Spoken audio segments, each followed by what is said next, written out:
He comes to us tonight all the way from St. Cloud, Minnesota. Weighing in at 175 pounds, he represents the St. Cloud Boxing and Wrestling Club.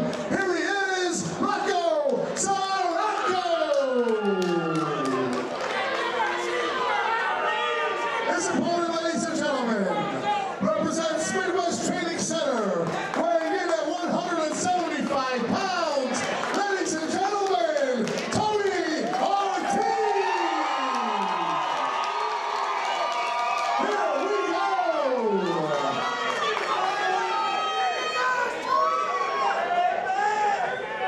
It's like, wow, he's got a big fan base for being out of town. Brought the whole state with him. And for Dino here, the blonde gentleman, he says the most important thing for him, he just wants to go out there and have fun tonight. So see if he can let it out there and have fun and get a win. That's why we do what we do. It's fun for us.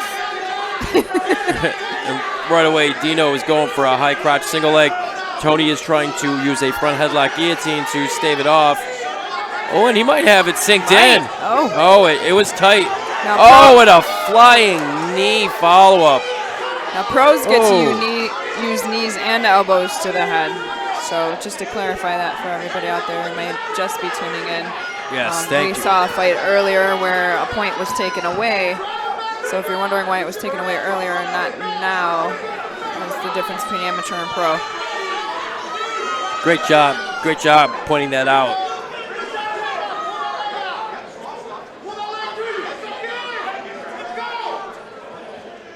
You could just tell the level between the amateurs and pros, it's just a whole nother level of intensity. You have to really, I mean, it is your full-time job when you come to that pro level, you know, and you're hoping that you have the sponsors to back you because between your fight camp, your coaches, your food, your travel back and forth, most fighters, you have your home gym, but you also go train at other gyms to get that experience level in to, you know, spar with other fighters and, you know, pick up some things you may not have picked up. So, you know, you have to really dedicate it 110% if that's what you want to do with yourself. And you have a limited window as a fighter to do so. And your body can only hold out for so long, for so many years, you know. Dino here doing a good job at using his size and strength to kind of just maul Ortiz right now. And I'm very impressed with his scramble ability, look at the way that he took his back with ease. Yeah, he's got both hooks in right now. He's got him flattened out. I think Dino might have he's dropping some bombs on him. Oh, yeah, Ortiz is in a bad way right now. He's got him flattened out. Pretty big to be taking those hits, you know? Yeah. I would not want to take a hit from a 175er.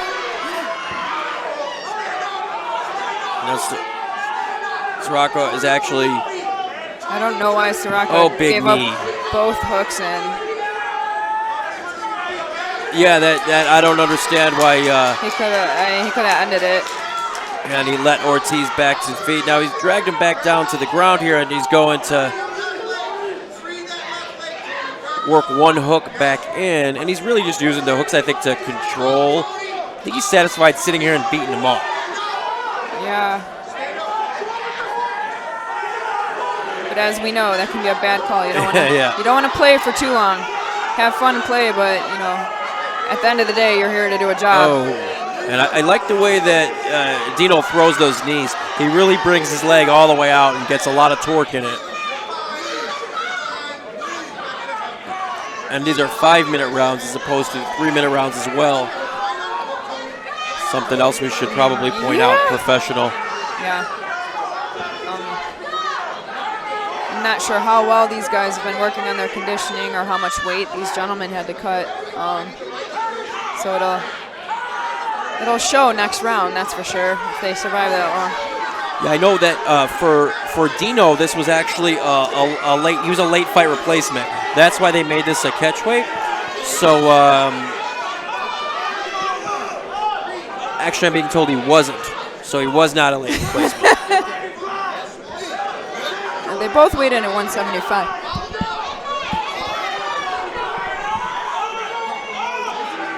one of the fighters in our next fight, Edgar Flores, was the late replacement. I confused him with. I'm sorry. And was that the replacement for the fighter we spoke of earlier before the fight started, or? Yes. Okay. Yes. I'm very impressed with the way that Saracco is able to. He's been able to ride Ortiz's back the whole time. Really use his weight.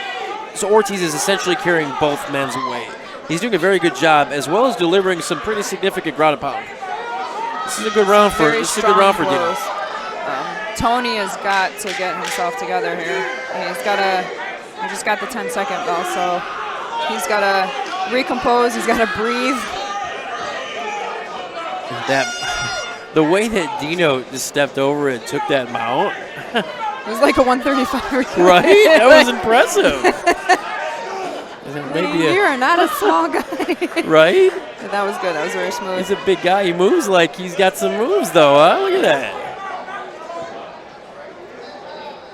I know he's got quite the experience. I was looking at him this morning, so I think it was going back like 5-6 years on YouTube. So yeah.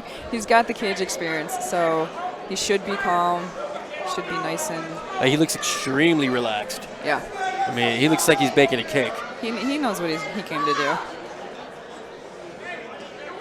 Ortiz has got to breathe. He's got to recompose his mindset. He's got to remember all the training that went into tonight and kind of keep it together. And he's on his home turf, so he has that advantage of.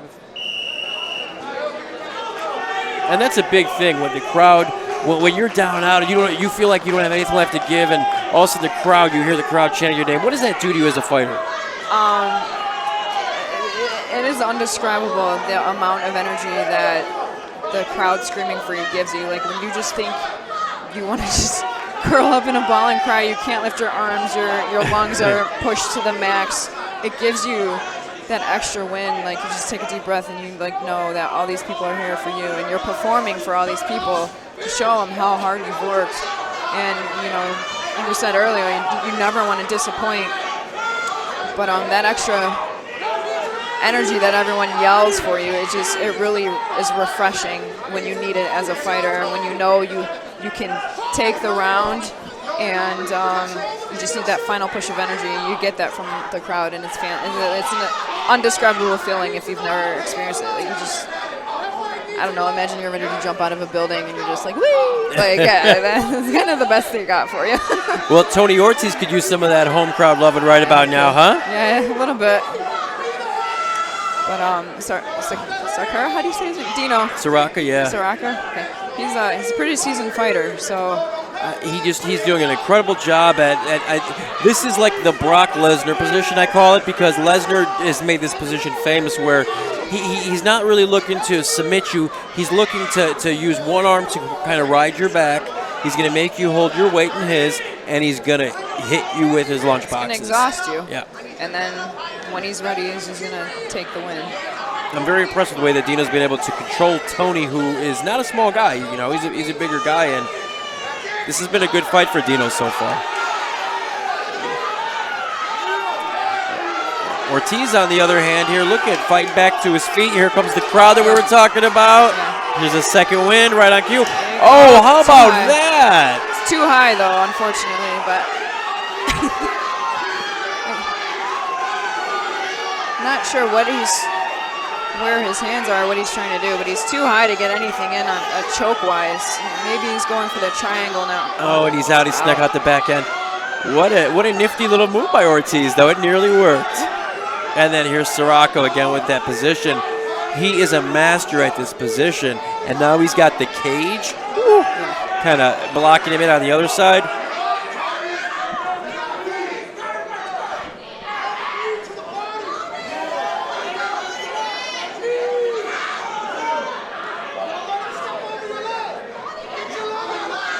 Saracco seems to be very good, very hip-heavy, very good on using his upper body on just wearing Tony out. I mean, Tony's visibly tired, even from the view that we have. It looks like he's just given up, unfortunately. Yeah, it's a lot easier to give a beating than take a beating, right? Yeah. Yeah, either way, it exhausts a lot of energy, but oh, that was a good That's good. defensive elbow. And I think that really, look, that might have really hurt Dino there. rocked him a little bit, let him know he was still there and he's still in it. He's not quite giving up. There you go. Dino was He's got to tough. keep, you know, as a pro, I would suspect, just keep, like, forget those little baby punches. I'm just elbowing the crap out of you all darn day. Yep. He's got a bit. And now he's got Saracco, like, worrying about that on his head, which is very visible at this point. He doesn't want any part of those elbows. No, it only took one. And now look at Saracco he's a different fighter now. He's trying to catch his breath on his back, but I think he'll be able to turn it around in a little bit. This is going to be, if this makes it another minute, it's going to be an interesting round 3 because It's turned into a war, finally. Dino has tasted now those elbows, and he doesn't like them. And if you're Tony, you got to feel at this point, hey, you know what? I've taken this guy's best, and here I am. So, Yeah, doesn't have too much longer. He's just got to keep working it. He's very flat on his back, though. I don't really, like, you want to try and get your hips out, you know, do some hip escapes. You should be posting out on Dino's hips, trying to get up and get out. I mean, he's right next to the cage would be a great thing to use, and he just hasn't even. Yeah, he's got a wall walk at this point. He's right there. All he's got to do is just lean into it and release. Looks like we'll be able to hold on to the third round, so they're both visibly exhausted. Oh, yeah. This is going to be a fun last round. Yeah.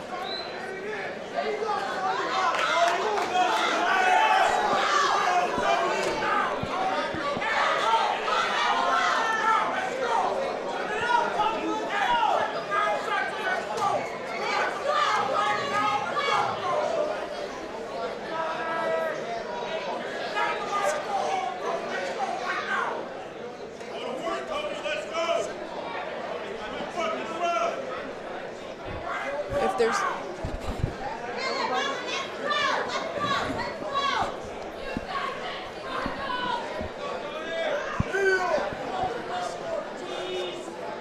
Here we go. I'm curious as to what Tony's corners are telling him being the third round.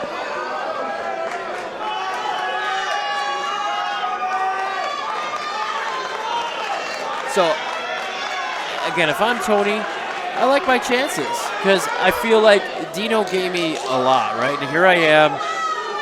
And if you're Dino, you've tasted those Ortiz elbows and you want no part of them. So how is this one going to play out here? It's going to be interesting. Very interesting. I think they're both now just feeling each other out. How much energy do they have left? How much are they each willing to exert in this last round?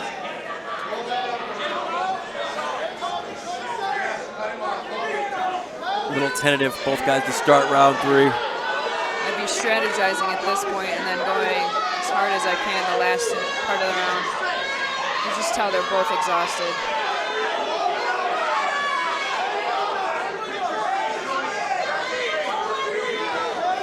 There you go. He's got him there. He can either go for the takedown or start throwing some knees. There you go. Another scoop takedown there by Dino. And again, he lands in that awkward side control that he likes. He likes that side control, and he likes riding the back position.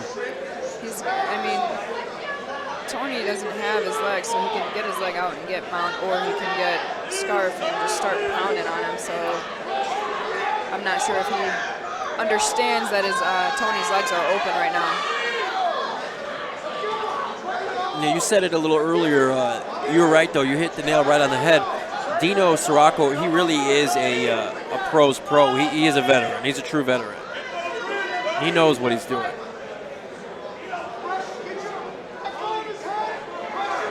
Setting up an arm triangle. It's going to be hard to finish, though, because he needs to scoot that leg out, kick it over, and work his way around, and the cage might be in his way. And he had it. There you go. Now it's out. But he needs to He's got to be on the other go side. the other way, right? Yeah. See, he's... Now his hips are high, so... Wrong side. It was Definitely unusual. a wrong side. Yeah, he had it, but he went the wrong way. That's Yeah. unusual. I wonder if he went the other way because he didn't know better or because the cage. Oh, and Ortiz with a spin through and a guillotine. And it's an arm-in guillotine. And he's going for broke here, ladies and gentlemen. He is taxing his arms out. I don't know how much underneath the chin he has it.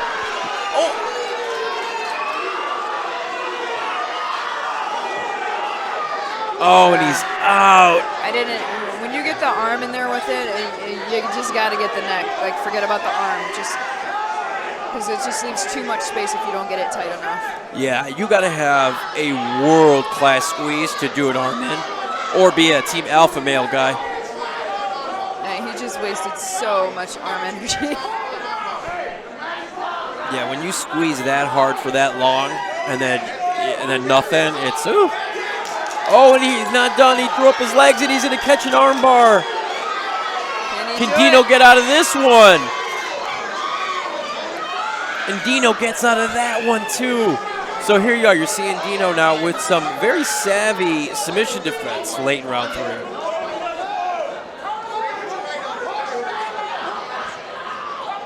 Definitely both doing a fantastic job for this 3rd round. Proud for Ortiz. He's finally making more attempts.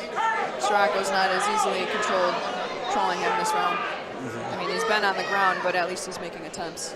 Yeah, you know, and for a bigger guy, he's really thrown up a lot of impressive submission attempts. Yeah.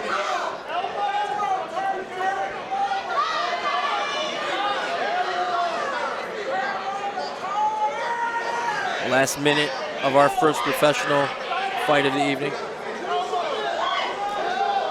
And Saracco now is trying to trap Ortiz's arm so he can deliver some nice short little elbow shivers. And again, it looks like he's trying to set up that arm triangle again. Did he tap?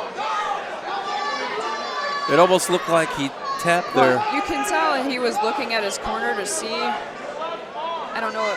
I mean, he wasn't in anything, so he was looking for guidance from his corner to see.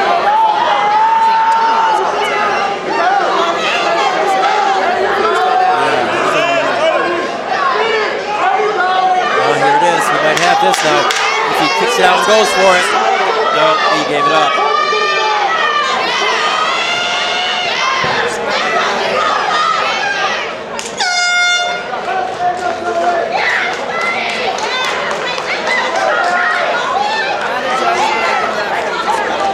Yeah, absolutely. Saracco did good. He showed a lot. He's a savvy veteran. He's got a very, very good ground game. You know, he's a couple late scares around through those subs, but he showed very good poise at getting out of there. You're right. He's gonna. I think he won this.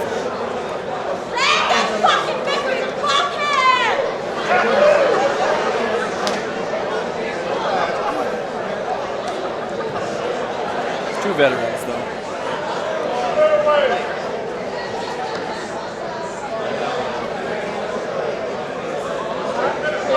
Yeah, the way I see that as all 3 rounds for Dino. Maybe you can. Yeah, it would be hard to give Ortiz one, just because he was on the ground, so on his back so often. He did do a lot of attempts, though, and that's I've seen guys make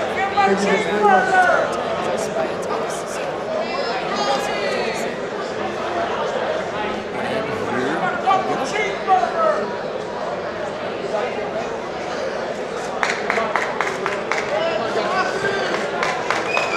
Let's hear it for these guys. Joe's Live, Rosemont. And everybody watching on Fight TV.